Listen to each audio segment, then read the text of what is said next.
Hey guys, Brian coming back with day 6 now of the collection showcase. Battling a cold now, so please forgive my voice and my congestion and blame it on that. Um, in New Jersey here, we are getting some snow. Accumulating now, I think we're about at an inch, so I don't know, that doesn't provide any context for you. I'm just sort of speaking. Okay. Now that my meteorology report is done, we can get into the cards.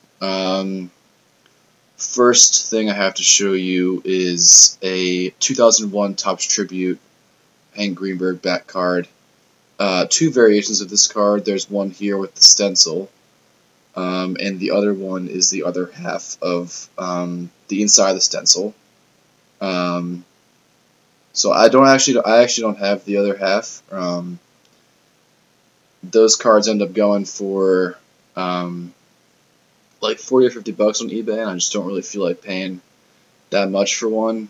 But if one does, show up for a reasonable price, I feel like I could pick one up. 5 again because it's his retired number, and it says on the bottom there, jersey number 5 was retired by the Detroit Tigers. I'm shaking like a leaf because I'm just feeling a little sick, so apologies for that. Next card we have is a 2014 Panini Classics classic lineup with Greenberg bat, Charlie Gehringer jersey, and a Goose Goslin bat. This just came out. This product came out a few months ago. This is numbered to 99. What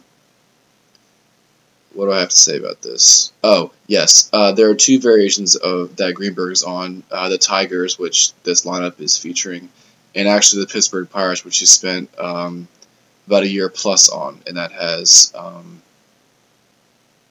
Kiner and some other guy I don't remember at the moment, but I'll show you eventually. I have the card. So this is a pretty nice card.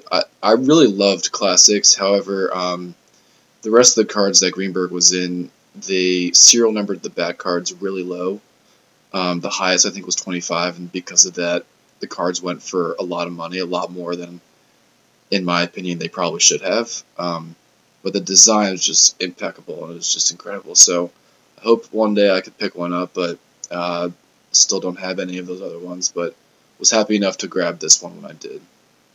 Again, numbered to 99. Next two cards I have are some vintage here.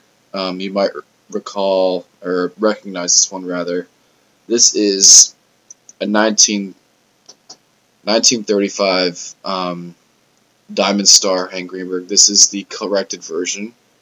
You may or may not know, but a version of this card was issued. I'm trying to get rid of this glare here. What about over here? Yeah. No. You know what? Fuck it. Here's the card. Version of this card was issued with a misspelling in his last name. They spelled it Greenburg. Then when they realized the error, they stopped production of that card and then printed a corrected version, which this one is. I've had this card now for about a few years, and I could safely say I bid on and lost about 15 of these cards on eBay before I landed this. I got this actually, I think, on the Net54 forums, so off eBay deal. I didn't have to compete with anybody else for it, and just got it graded SGC 20. It's a little dark in the coloring, which I'm not entirely a fan of. I would look to upgrade this card if the opportunity presented itself, for sure. Excuse me. This card is a little rough around the edges, and it looks like there's definitely some pencil marks on the back of this thing. You can't tell, but there is. But, classic card. Wait, where is it? Here. I'm going to put it here. Just a classic card and a very well-known card. All the dealers say that these cards typically go really fast when they get them in, so they are a bit tough to come by, but if you do find one, is in very high demand. Next card will be a 1935. Wait, Dad, I'm doing my video. What was that? You want to be in my video? I'm doing my video right now. It's recording. Okay. Scooch over. Yeah. Here's my dad. Hey! So I was just telling him about this card here. Sweet card. 35 Gaudy. Yep. So this one features Greenberg, Pete Fox, G. Walker, and Schoolboy Rowe. I found that, you know, there's a glare. If you show the card, like right about here, minimal glare. Yeah, but I'm reflecting in the card. I can't help it. We need a studio lighting here. I just need a better webcam. So there are actually two variations of this card. The back of these cards actually come together as puzzle pieces. So there's this back, which has this guy Myers on it from, I believe, looks like the Washington Senators. And then the second variation has a different back. So I have both variations of the card with different backs. And All right, so I have a question for you. okay, go ahead. All right, so this card, graded at 20. Yep. How significant, how important to you is the grade on the card? Or is having the card itself more important than the grade? It used to be, my mentality was that it used to be less important for the grade because I just wanted to have the card and like be as close to a complete Greenberg vintage set as possible. It also allowed me to get the cards at typically like a cheaper rate. But now since I can afford some better cards, I care a little bit more about the grade. So I guess one day I'll look to upgrade as I go, but for now, it's a great card. It's a little rough, but it looks good. The color is really vibrant. Color's great. Yeah, the corners are a little bit rough. The corners are very round, and it's kind of hard to tell in here, but the red is very red on the card, and it really stands out. So yeah. So these guys are all in the Tigers. All in the Tigers. Okay. Sometimes you see these because they are in 4 that they're sectioned off and people cut them around like the edges. Right. That's more rare than they would see that rather than the full piece because of the puzzle back. So I was actually on my 4th card. This last one, I don't know if you've ever seen. I've shown you this card before, right? Yeah, I've seen that card. Okay. This card was from, what's this from? 2011 Topps. You should have done that one with Haley. It's sparkly. I know, she would have loved this one. 2011 Topps. This is a 1/1 Canary Diamond Edition. You see the 1/1 on the front? It's right above the Detroit Tigers logo in there. It's kind of hard to see. Yeah, I see it now. Yeah, so this was their Diamond Anniversary, 60th Anniversary edition. Right. It's really, really just a cool card. I mean, it shines so much. I don't know if you guys own any of these, but it's really like a refractor in that you move it around, you shine it, you can even just see it now. You shine the card a little bit, and it just glistens. It's really awesome. At the time when I bought this, I guess back in 2011, it was one of the highest, or the most I spent on a card.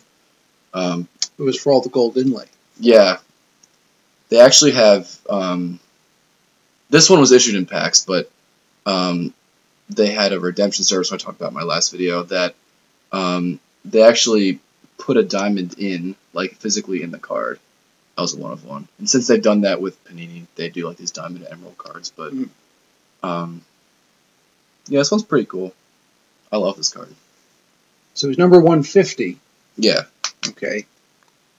Did you explain about card numbering? No, you could do that because you had your collection, then Grandma threw it out, but you sort of figured out the way that cards were numbered. Right. So I don't know when they started numbering cards. I think it was probably in the 50s. Yeah. Yeah. Yeah.